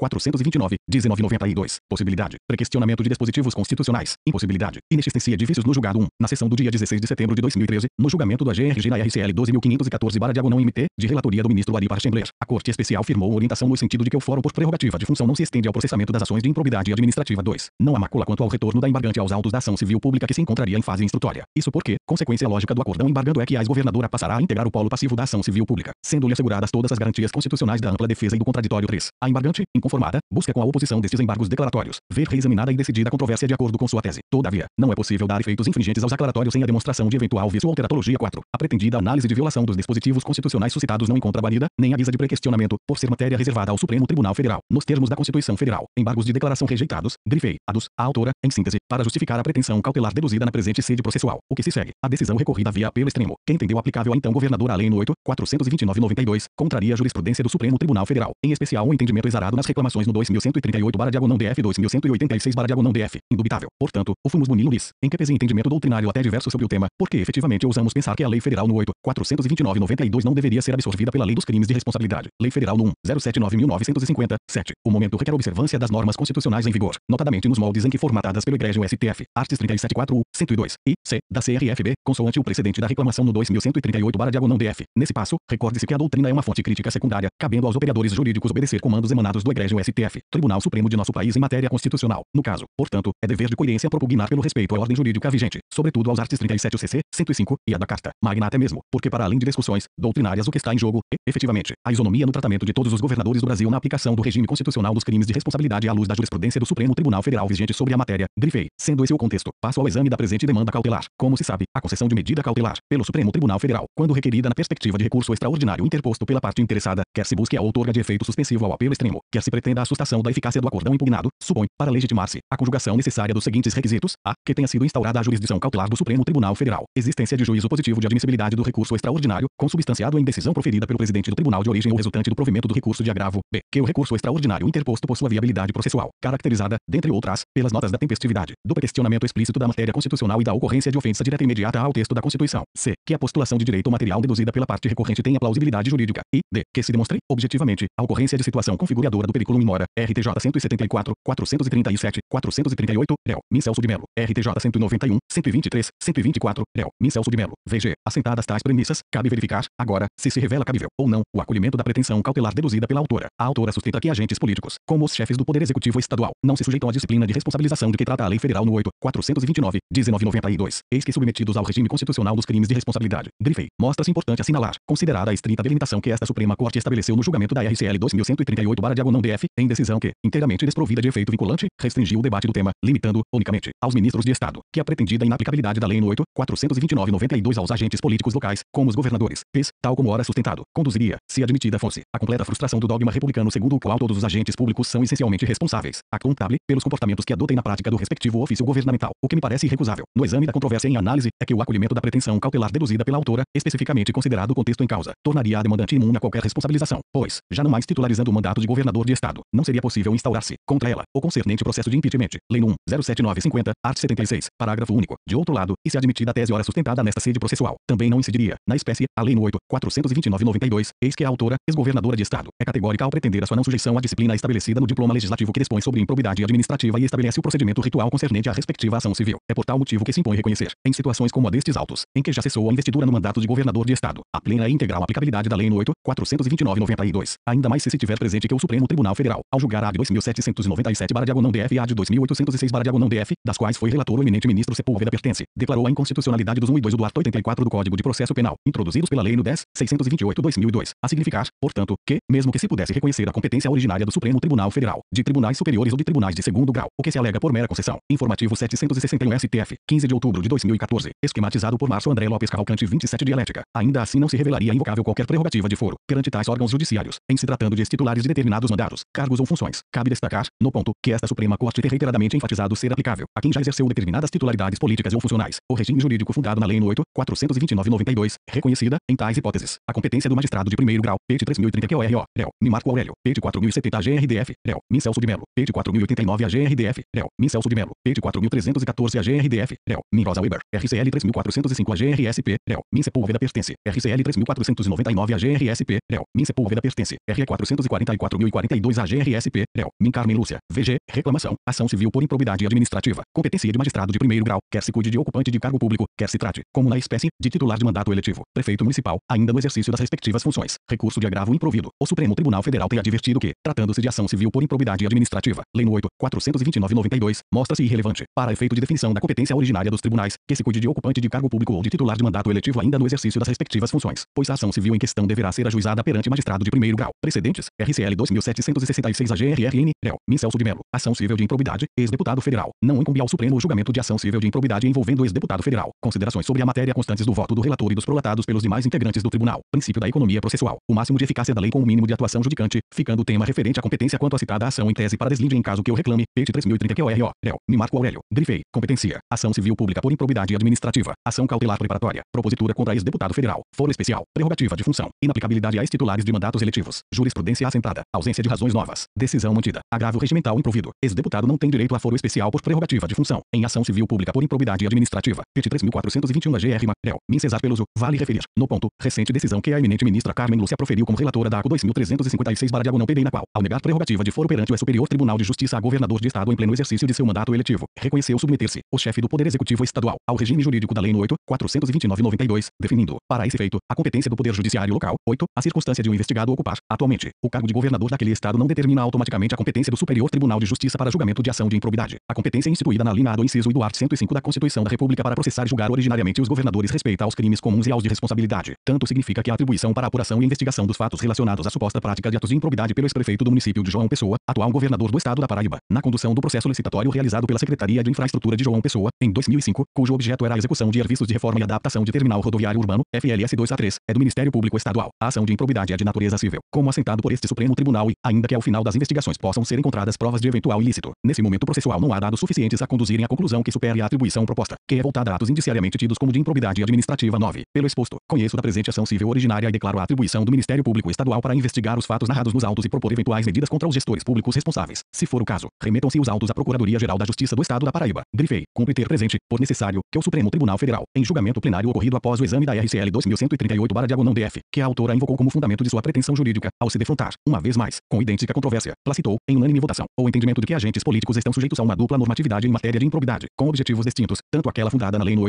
8.429/92, quanto aquela decorrente da Lei nº 1.079/50, repisa-se, nestes autos, a mesma tese sustentada na reclamação 2138, ou seja, a de que as condutas descritas na Lei de Improbidade Administrativa, quando imputadas a autoridades detentoras de prerrogativa foro, se converteriam em crimes de responsabilidade. A tese é para mim inaceitável. Eu entendo que há, no Brasil, uma dupla normatividade em matéria de improbidade, com objetivos distintos. Em primeiro lugar, existe aquela específica da Lei 8.429/1992, de tipificação cerrada mas de incidência sobre um vasto rol de possíveis acusados, incluindo até mesmo pessoas que não tenham qualquer vínculo funcional com a administração pública. Lei 8.429/1992, art. 3 e uma outra normatividade relacionada à exigência de probidade que a Constituição faz em relação aos agentes políticos, especialmente ao chefe do Poder Executivo e aos ministros de Estado, ao estabelecer no art. 85, inciso V, que constituem crime de responsabilidade os atos do Presidente da República que atentem contra a probidade da administração. No plano infraconstitucional, essa segunda normatividade se completa com o art. 9 da Lei 1.079/1950. Trata-se de disciplinas normativas diversas, as quais, embora visando, ambas, a preservação do mesmo valor ou princípio constitucional, isto é, a moralidade na administração pública, têm, porém, objetivos constitucionais diversos. Insisto, não há impedimento à coexistência entre esses dois sistemas de responsabilização dos agentes do Estado. Pt. 3.923 QOSP, réu, Min Joaquim Barbosa. Grifei. Esse entendimento jurisprudencial, por sua vez, mereceu especial destaque de José Roberto Pimenta Oliveira, Improbidade Administrativa e sua Autonomia Constitucional, P. 425-428, item N 11.1, 2009, Fórum, cuja lição, no tema, bem analisou esse específico aspecto da controvérsia, especialmente no ponto em que destacou, tratando-se de determinados agentes políticos, a legitimidade da convivência entre o regime jurídico de responsabilização político-administrativa, Lei nº 07950 IDL no 267, de um lado, e o regime jurídico de responsabilização civil por improbidade administrativa, Lei nº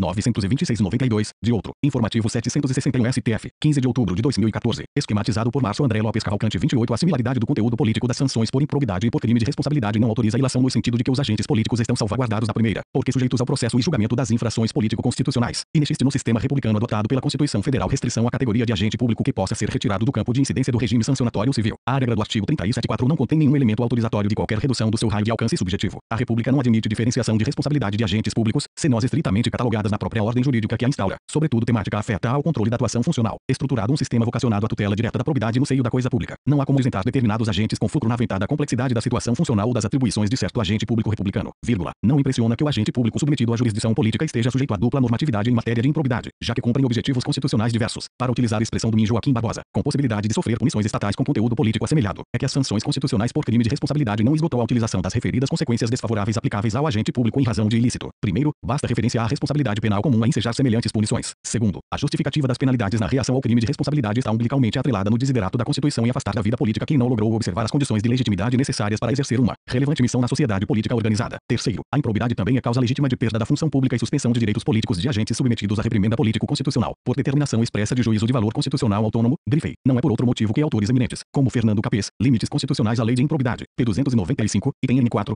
3, 2010, Saraiva, Francisco Octávio de Almeida Prado, Improbidade Administrativa, P. 69, item N 7.3, 2001, Malheiros, Quales Paiva Martins Júnior, Probidade Administrativa, P. 241-242, item N 41, e P. 249, item N 42, 2001, Saraiva, Waldo F. Azevedo Júnior, Atos de Improbidade Administrativa, P. 249-250, item N 10.4, 2007, Atlas, Mônica Nicida Garcia, Responsabilidade do Agente Público, P. 278-285, item N 10.6, 2004, Fórum, José Antônio Lisboa Neiva, Improbidade Administrativa, Legislação comentada artigo por artigo, P. 2741, 2AD, 2011, ímpetos, Carlos Frederico Brito dos Santos, Improbidade Administrativa, Reflexões sobre a Lei 8.429/92, P. 2535, item N1.1, 2AD, 2007, Forense, Emerson Garcia e Rogério Pacheco Alves, Improbidade Administrativa, P. 581-585, item N6.1, 2010, Lumen Juris, VG, põe em perspectiva o fato de agentes políticos acharem-se, também eles, passivamente legitimados a decausam para efeito de ajuizamento da pertinente ação civil de improbidade administrativa, pois se essa particular condição político-jurídica por eles ostentada não os exonera do dever de probidade nem os exclui da esfera de plena incidência normativa da Lei de Improbidade Administrativa, ainda mais se tratar, como sucede no caso ora em exame, de titular de mandato eletivo de governador de estado. Cabe registrar, por ser expressiva desse entendimento, a compreensão do tema revelada pelo eminente ministro Teori Zavascki, relator, quando de julgamento proferido no Superior Tribunal de Justiça, RCL 2790/SC, olhada a questão sob o ângulo exclusivamente constitucional e separados os elementos de argumentação segundo a sua natureza própria, é difícil justificar a tese de que todos os agentes políticos sujeitos a crime de responsabilidade, nos termos da Lei 1.079/50 ou do Decreto-Lei 201/67, estão imunes, mesmo parcialmente, às sanções do art. 37.4 da Constituição. É que, segundo essa norma constitucional, qualquer ato de improbidade está sujeito às sanções nela estabelecidas, inclusive a da perda do cargo e a da suspensão de direitos políticos. Ao legislador ordinário, a quem o dispositivo delegou competência apenas para normatizar a forma e gradação dessas sanções, não é dado limitar o alcance do mandamento constitucional. Somente a própria Constituição poderia fazê-lo e, salvo em relação a atos de improbidade do Presidente da República adiante referidos, não se pode identificar no texto constitucional qualquer limitação dessa natureza. O que se conclui, em suma, é que, excetuada a hipótese de atos de improbidade praticados pelo presidente da República, sujeitos, por força da própria Constituição, a regime especial, não há norma constitucional alguma que imunize os agentes políticos, sujeitos a crime de responsabilidade, de qualquer das sanções por ato de improbidade previstas no art. 37. 4. A seria igualmente incompatível com a Constituição eventual preceito normativo infraconstitucional que impusesse imunidade dessa natureza, o que há, inegavelmente, é uma situação de natureza estritamente processual, que nem por isso deixa de ser sumamente importante no âmbito institucional, relacionada com a competência para o processo e julgamento das ações de improbidade, já que elas podem conduzir agentes políticos da mais alta expressão a sanções de perda do cargo e a suspensão de direitos políticos. Essa é a real e mais delicada questão institucional que subjaz a polêmica sobre atos de improbidade praticados por agentes políticos. Ora, a solução constitucional para o problema, em nosso entender, está no reconhecimento, também para as ações de improbidade, do fórum por prerrogativa de função assegurado nas ações penais. Grifei, posta a questão nesses termos. Não vejo como acolher a pretensão deduzida pela autora, pois, como inicialmente por mim assinalado na presente decisão, a aceitação de seu pleito implicaria conferir à hora demandante imunidade a qualquer responsabilização de ordem jurídica, eis que, por não titularizar, atualmente, mandato de governador de Estado, acha-se excluída do regime jurídico da Lei nº 1.07950, art. 76, parágrafo único, o que a torna unicamente passível de responsabilização por improbidade administrativa, nos termos da Lei nº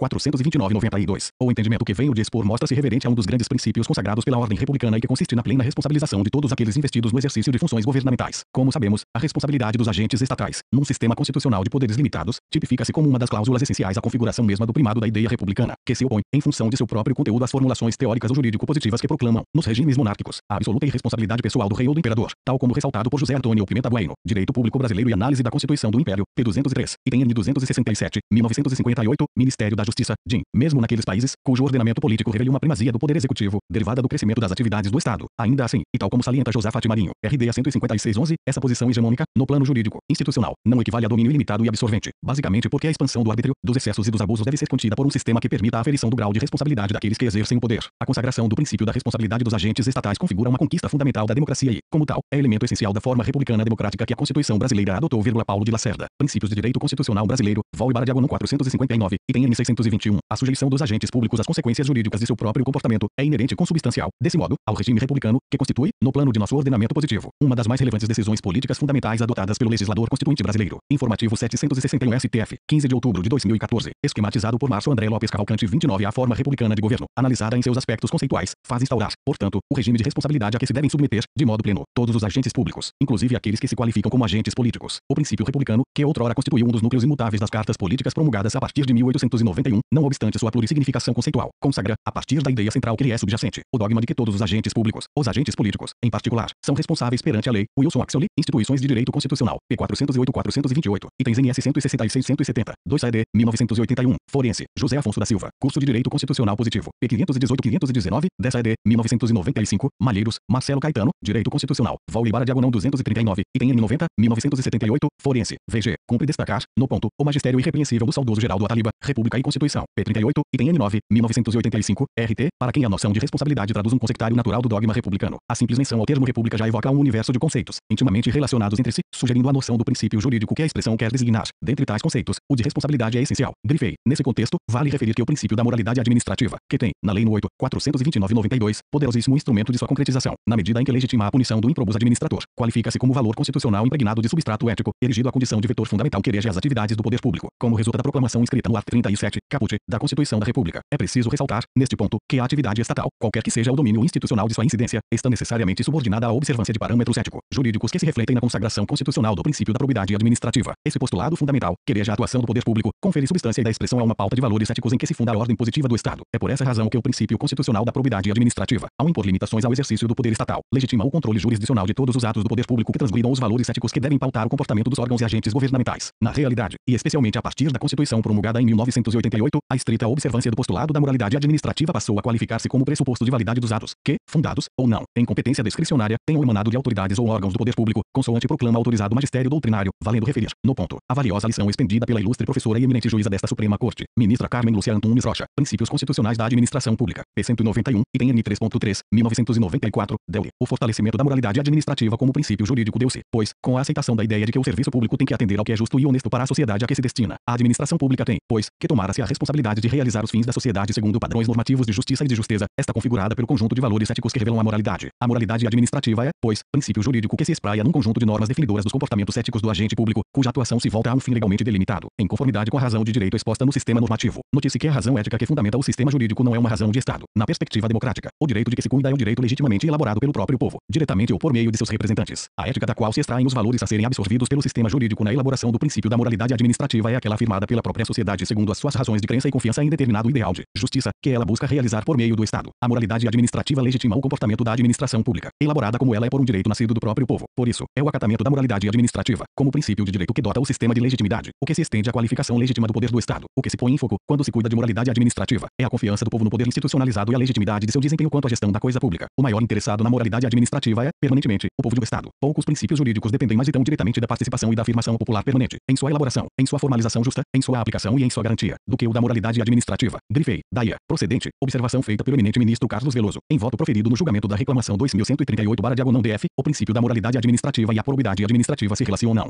O princípio da moralidade administrativa, constitui o gênero, do qual a probidade administrativa é espécie. Então, escreve Marcelo Figueiredo, a improbidade administrativa seria a imoralidade administrativa qualificada. Ou seja, a improbidade é exatamente aquele campo específico de punição, de sancionamento da conduta de todos aqueles que violam a moralidade administrativa. Marcelo Figueiredo, Obiloque Cites, a Lei no 8.429, de 1992, que dispõe sobre as sanções aplicáveis aos agentes públicos pela prática de atos de improbidade, que tem sua gênese na Constituição Federal, art. 37.4 e, portanto, instrumento de realização do princípio maior, o da moralidade administrativa. Dispõe o 4 do art. 37 da Constituição da República. Art. 37.4 Os atos de improbidade administrativa importarão a suspensão dos direitos políticos, a perda da função pública, a indisponibilidade dos bens e o ressarcimento ao erário, na forma e gradação prevista em lei, sem prejuízo da ação penal cabível. A lei que dispõe sobre as sanções aplicáveis ao administrador improbo é, portanto, instrumento de realização do princípio da moralidade administrativa. Assim, a interpretação desta, que tem por finalidade, vale repetir, realizar o princípio constitucional, há de ser a mais larga, a fim de se conferir a máxima eficácia a este. Posta assim a questão, é forçoso convir que os agentes políticos mencionados somente respondem pelos crimes de responsabilidade tipificados na Lei Especial, CF, parágrafo único do art. 85. No que não estiver tipificado como tal, não há falar em crime de responsabilidade, e no que não estiver tipificado como crime de responsabilidade, mas estiver definido como ato de improbidade, responderá o agente político na forma da lei própria. A Lei 8.429, de 1992, aplicável a qualquer agente público, certo que reputa, se como agente público, para os efeitos desta lei, todo aquele que exerce, ainda que transitoriamente ou sem remuneração, por eleição, nomeação, designação, contratação ou qualquer outra forma de investidura ou vínculo, mandato, cargo, emprego ou função nas entidades mencionadas no artigo anterior, Lei 8.429/92, art. 2 ponto. Informativo 761 STF, 15 de outubro de 2014, esquematizado por Márcio André Lopes Cavalcante. 30 Isentar os agentes políticos da ação de improbidade administrativa seria um desastre para a administração pública. Infelizmente, o Brasil é um país onde a corrupção, apropriação de dinheiros públicos por administradores improbos. Assim posta a questão, verifica-se que as tipificações da Lei 8.429/92, invocadas na ação civil pública, retrotranscritas, não se enquadram como crime de responsabilidade definido na Lei 1079, de 1950, a menos que se empreste interpretação extensiva ao crime de responsabilidade do presidente da República inscrito no inciso 7 do art. 9, proceder de modo incompatível com a dignidade, a honra e decoro do cargo. A interpretação extensiva, entretanto, não seria possível. Por isso que, tratando-se de crime, seja crime comum ou crime de responsabilidade, observa-se a tipificação cerrada, sem possibilidade de interpretação extensiva ou analógica. Grifei. Sendo assim, e em face das razões expostas, nego seguimento à presente medida cautelar inominada incidental, restando prejudicado. Em consequência, o exame do pedido de medida liminar. Arquivem-se estes autos. Publique-se. Brasília, 2 de junho de 2014. Ministro Celso de Mello, Secretaria de Documentação, SDO, Coordenadoria de Jurisprudência Comparada e Divulgação de Julgados, cjcd@stf.jus.br. Informativo 761 STF, 15 de outubro de 2014, esquematizado por Márcio André Lopes Cavalcante. 31 Decisão publicada no DJE de 5 de junho de 2014, nome suprimido pelo informativo.